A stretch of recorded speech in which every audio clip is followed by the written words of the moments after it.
So we are in the middle of the mimer called Erdana Ve'erek HaKetzakata.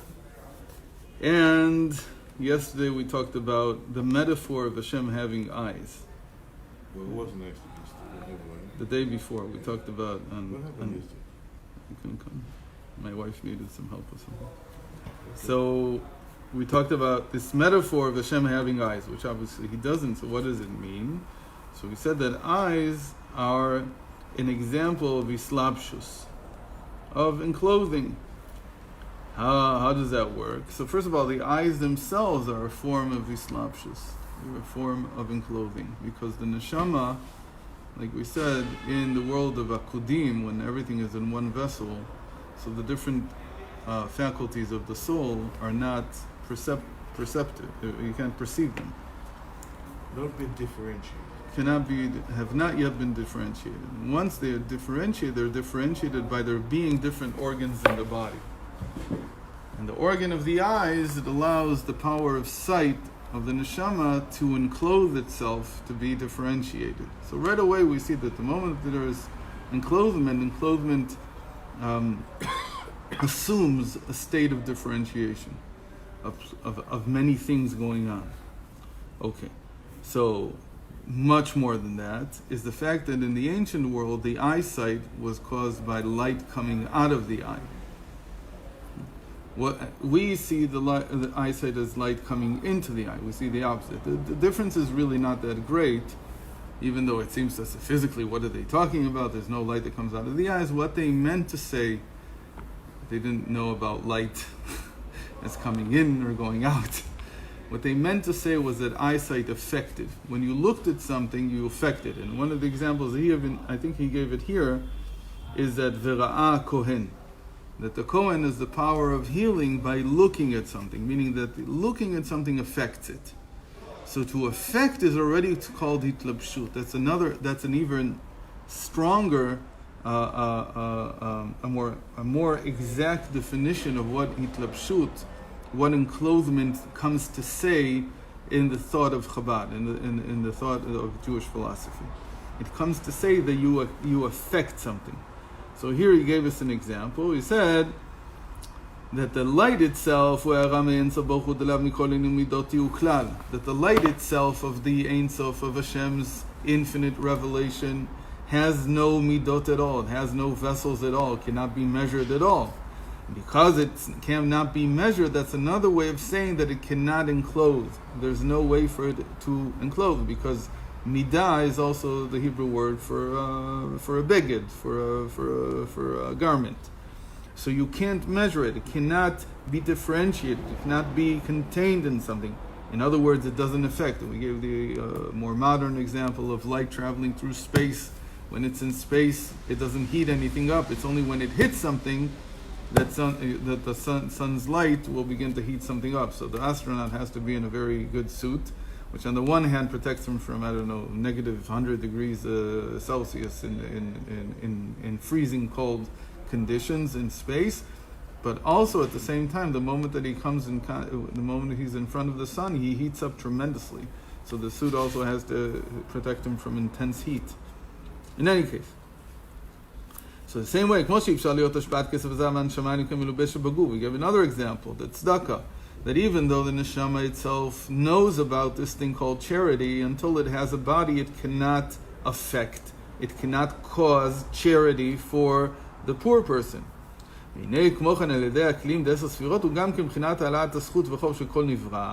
כי על ידי שהאדם עובר עבירה, קונה לו קטגוריה אחד, נעשה פגם וכתם באותו המלאך ממונה על זה, כי יש מלאכים שקבלים מידה זו, ויש מידה זו, קנה בינה מיכאל וגבריאל, ומלאך זה מעלה הדבר למלאך גבוה ממנו, עד שמתעלה בכלים די הספרות המלכות, האצילות המתלבשים בביאה, ובתוך הכלי המלובש, האור מאין סוף ברוך הוא.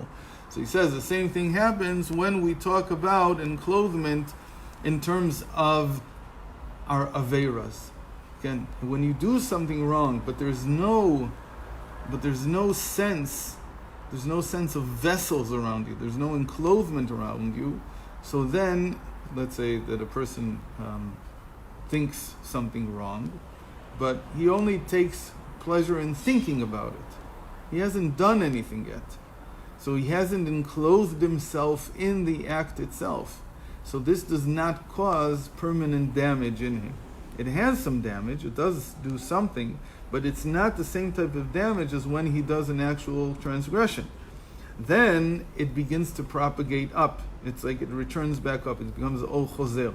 Because what he's done is he's taken the light of the infinite that's in his soul, and now he's enclosed it in some kind of act that's negative. And so that already propagates back. The same idea as the light of the sun suddenly hitting the astronaut, and now because it's hit the astronaut, he begins to heat up. It begins to cause a reaction.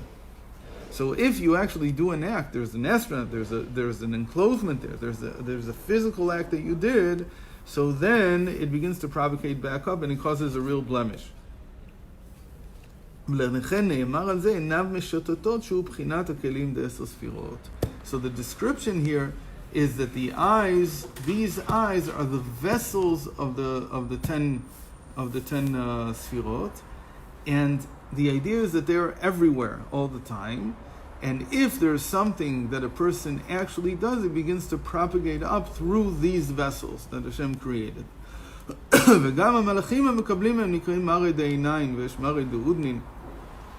in Kabbalah, in the Zohar, it's expanded this whole idea. So there are also angels, there are intermediaries who are not only called the masters of eyesight, they can also be called the masters of hearing. And so on. And Chazal said it in a very interesting way. They said a person should feel as if there's an eye watching him.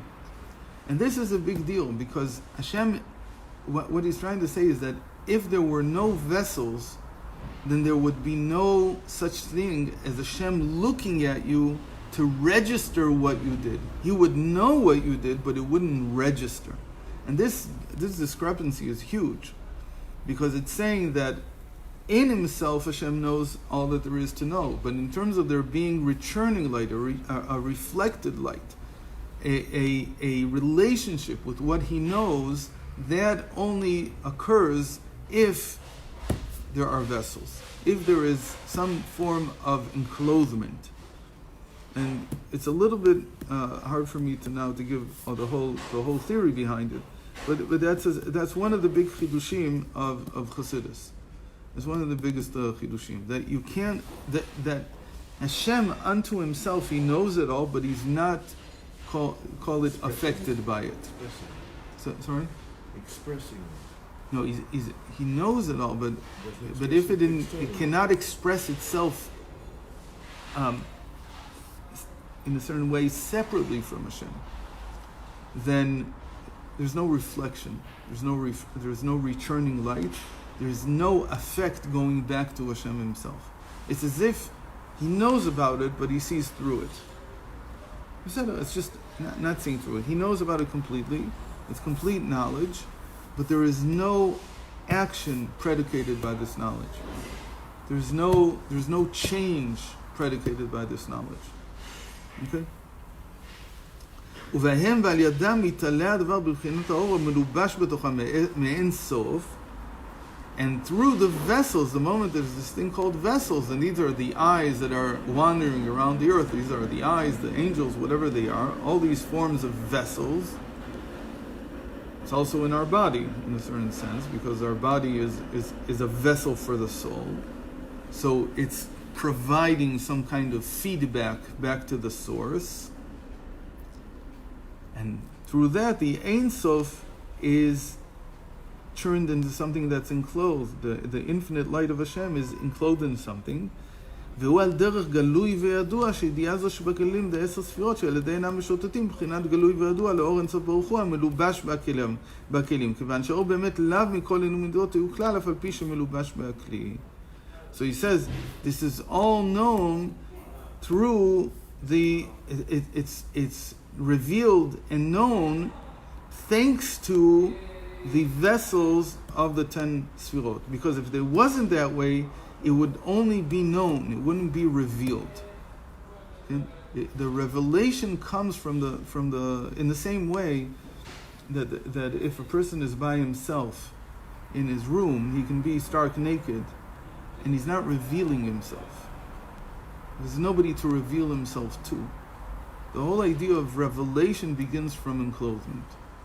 Something only begins to be revealed the moment that it's enclosed. And then you can go out to somebody else. What? Hashem's always there in the world, And he doesn't, and he knows, but it doesn't affect anything. Of course, by us it does, because we already have a body. But if it was just the soul is just naked. There's nothing there. The soul is just a pure light. Without there being some kind of vessel, even in a spiritual vessel, so there's no revelation of the nakedness. And so really what happened was that when Adam Rishon ate from the tree of knowledge, that what happened was that the vessels were created. That until that time there were not enough vessels for him to be considered even. There weren't enough vessels in reality for him to be considered somebody who's not wearing something, whose vessels are not there, and therefore he's naked. In any case, וזהו תירוץ לקושיית הפילוסופים שאין ידיעה והשגחה זו גורם מבחינת ריבוי.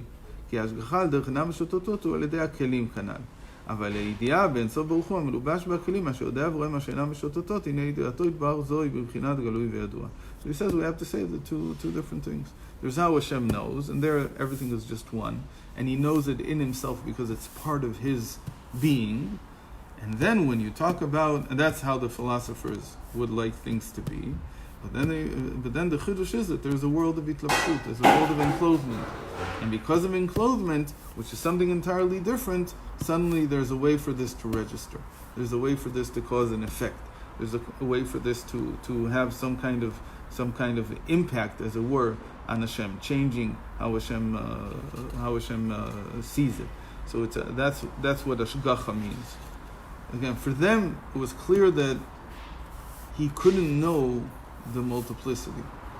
He couldn't, because it would mean knowing one thing and another thing and just adding more and more and more and more, and that's not how Hashem works. But when it comes to explaining it this way, if you explain it this way, so Hashem knows it all because it's all one, it's all just Him. And this whole thing that you call multiplicity is a result of there being vessels. That's the short answer. So now he has a long Hagah here. Okay.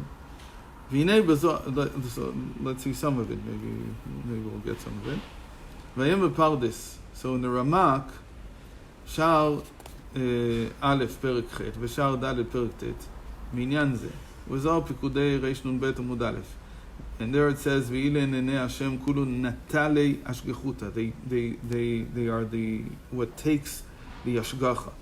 Uvraya Mehemna V'Yesh Lavin. So continuing in the third line. ויש להבין, כיוון דפירוש עיני השם הם הכלים ד10 ספירות דאביה והמלאכים, אם כן, איך שייך שהבורא יתברך יצטרך לידע את כל הנבראים על ידי אמצעות 10 ספירות? He's phrasing it in a different way. But how can you say that in order to know, in the sense of hashgacha, he needs vessels? Why can't he do it just by what it's all contained in him? Let's take another example again. When my mind knows my body, it knows my entire body without ever becoming conscious of. What happens when I feel pain, when I experience pain? That would be like saying there's a vessel there now. There's something now taking the knowledge and returning it back to me. Until now it was one direction. The mind knew every part of the body and sent it what it needed. But now that there's something wrong there, so they have to get a message back. The message back is the pain. How is that caused? By there being some kind of reflection.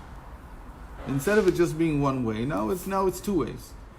That's a very crude and wrong way of understanding it neurally, but it doesn't matter because the experience is like that. The experience is that somehow, until now, everything was fine. I didn't feel my organs, and now suddenly I do feel them. So what's going on? So now somebody's put a mirror in front of my consciousness. My consciousness until now has gone through empty space, as if it wasn't there, but it was there. Of course, the organ was there, and of course, my mind knew about it because otherwise it wouldn't send it the nutrients and whatever it needs, whatever hormones it needs. Okay. So why can't it just know it without there being pain?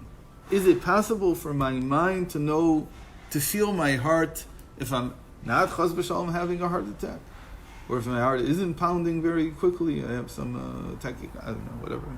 There's also benign things. You don't have to go that far. Is there no other way that it can know? The same way about Hashem. If Hashem knows anyway, He's got a relationship anyway.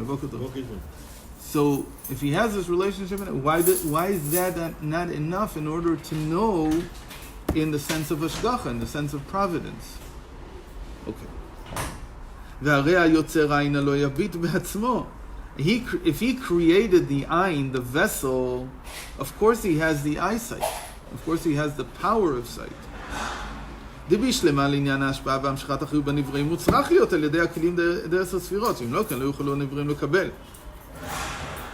if you want to say that He added this concept of vessels so that the recipients would have a way to contain the light, otherwise it would just pass through them. So that I understand. That's in order for them to be able to contain something from what He's giving them. Otherwise, it would just go straight through them. It would be like us in cosmic rays. It just goes straight through the body. They don't affect us.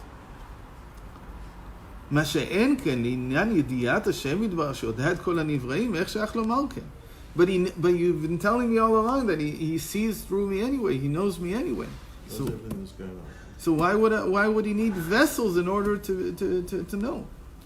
ואם כן, למה צריך להיות בחינת העיניים שהם הכלים משוטטים? זה בוודאי הכל גלוי וידוע לפניו, ידבר בעצמו ביתר שאת שלא על ידי אמצעות הכלים כלל. But because He knows everything just because it's in Him already. אך העניין כמו שכתוב, כי כן, so he's going to give a different approach. This is Tzemach Tzedek. Tzemach Tzedek gives a different way of saying all of this. He says there's two types of consciousness. Kikel deot avaya. Hashem has, as a word, two forms of knowing. שיש בו בחינת דעת עליון ודעת תחתון. This is what we call the supernal consciousness, and what we call the mundane consciousness, the lower consciousness.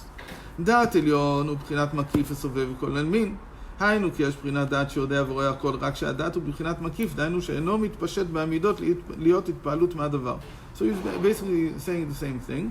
דעת עליון, that Hashem is everything, and this is like nothing. Okay, what does דעת עליון mean? דעת עליון is when you feel that God is the true being, and everything here is nothingness. So that's how He sees it. That's a way that He sees the world. He sees the world as if it's nothing. In the same way that if I now think about my son in my head, and I stop thinking about him, I don't feel that I killed him, chas v'shalom. It's nothing. It's not a real, call it incarnation of my son. It's just a thought. So in that sense, when Hashem thinks it, let's go again, that the stress is on me, not on the thought, so I see it, I understand it, I see what it's doing, my thought, let's say if I'm dreaming. The dream world is a very good example of this. When I dream things, so I create a whole world in me. I have my mother there, my father, my son, my daughter. I have all these things in. And then I wake up in the morning, where did it all go? Did I kill them? I didn't kill them, I didn't do anything. Because to begin with, the whole thing, the stress was on me, not on what I was creating. So he says, by the same thing, by what we call higher consciousness, the stress is on Hashem, not on what He's creating. What He's creating is not yet real. Really, it's not independent. It's still just part. It's receiving everything it's receiving from me. Okay? We're going to... In my dreams from me, and in the world from Hashem. So we'll continue with this tomorrow, right? We don't have time.